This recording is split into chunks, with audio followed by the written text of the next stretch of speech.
You've won 9 championships, but it's the way that you've done it, which has garnered national attention.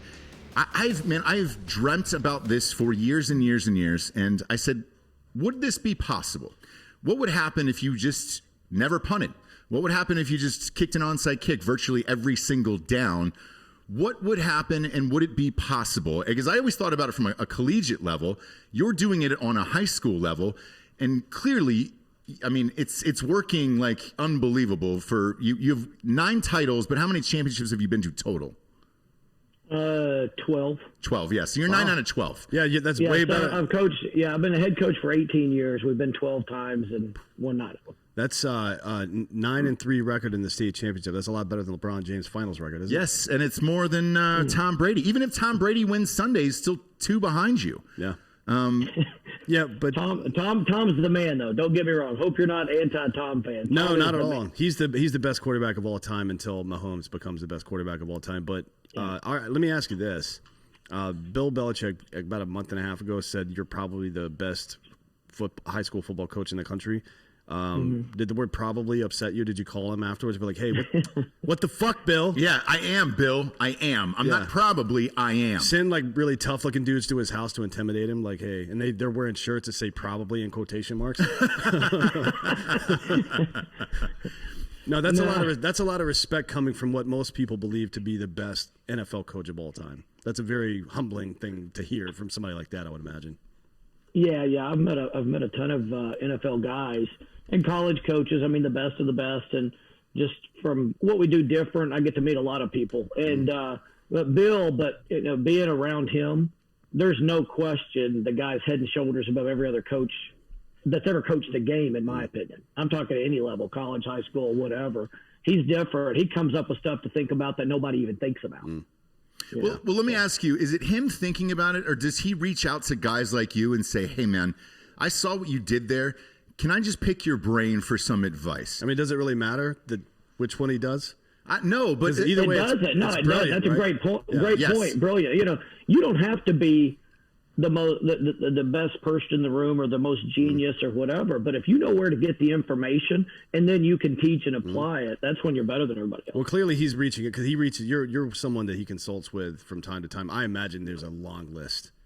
Just think about if you consider the way Belichick thinks. Yeah, like there doesn't seem to be a whole lot of pride involved. He wants to win. Yeah. He doesn't give a fuck about any of that other stuff. Like, I want to win. We're gonna do what it takes to win. Right. Yeah, and what I love about you, what you said at the top there about you don't count the second places and all that other stuff, like you shouldn't. And I look at like my favorite teams the same way.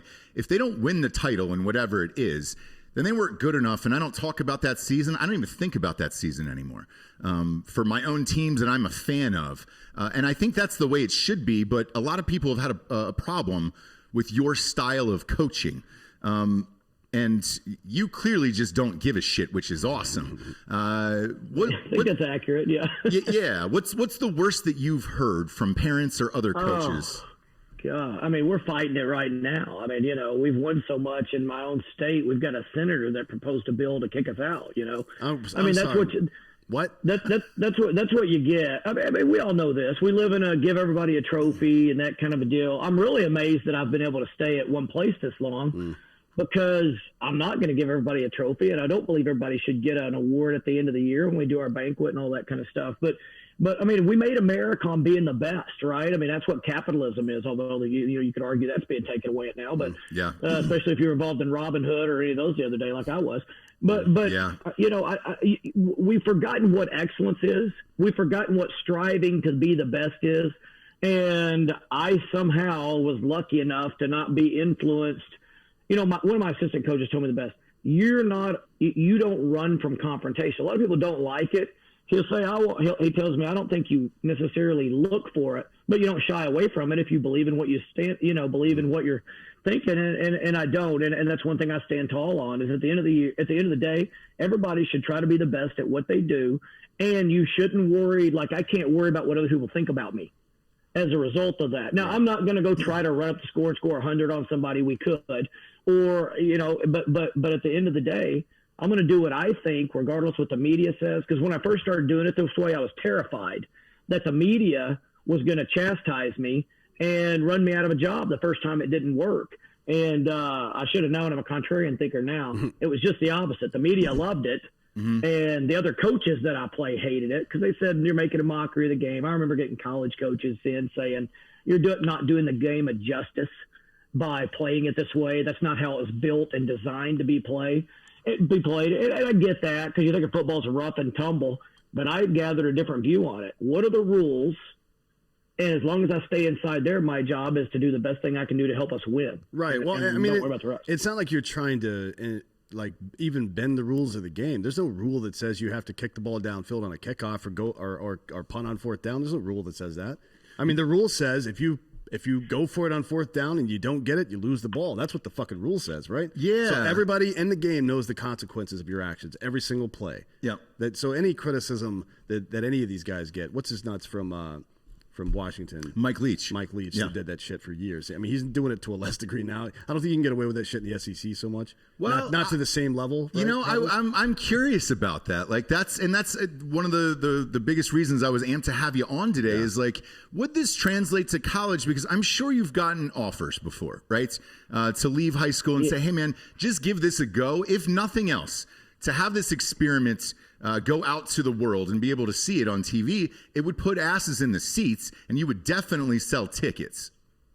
Yeah, you know, that's the thing is numbers are numbers, and most of the stuff I take are from college because there's not a high school database, and there's all kinds of analytics people out there, and that will tell you numerically over hundreds of thousands of instances, this is a decision that you should make. Now, a coach still has to be a good coach because if they say go for it on fourth down, that's the good decision here. You've still got to call a great play, coach your guys beforehand to get them to do it and all that kind of stuff. But in the end, football is football, and the numbers don't deviate. For instance, people go, well, you probably don't punt because you don't net much punt in high school.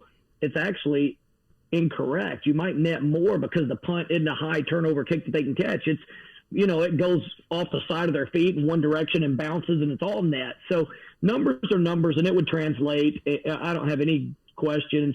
A good friend of mine that got fired at Auburn actually not too long ago, Gus Malzahn. He started off in Arkansas high school and had a good run offensively and doing some things. Obviously, won a national championship at Auburn, led the country in offense when he was at Tulsa, and he did the same stuff he did in high school.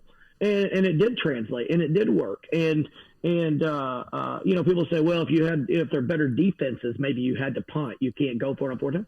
Well, I'll be honest, my guys on offense are a lot better too. It's not like I'm taking my 17-year-old kids to Mississippi State and playing college defenses there. You know, I've got college players on offense, so I do believe it'll work. I believe people are making the bad choices, bad decisions, and it's risk aversion somewhat. It's somewhat the ego of the coach and stuff. But, look at the Packers, last week or weekend before last.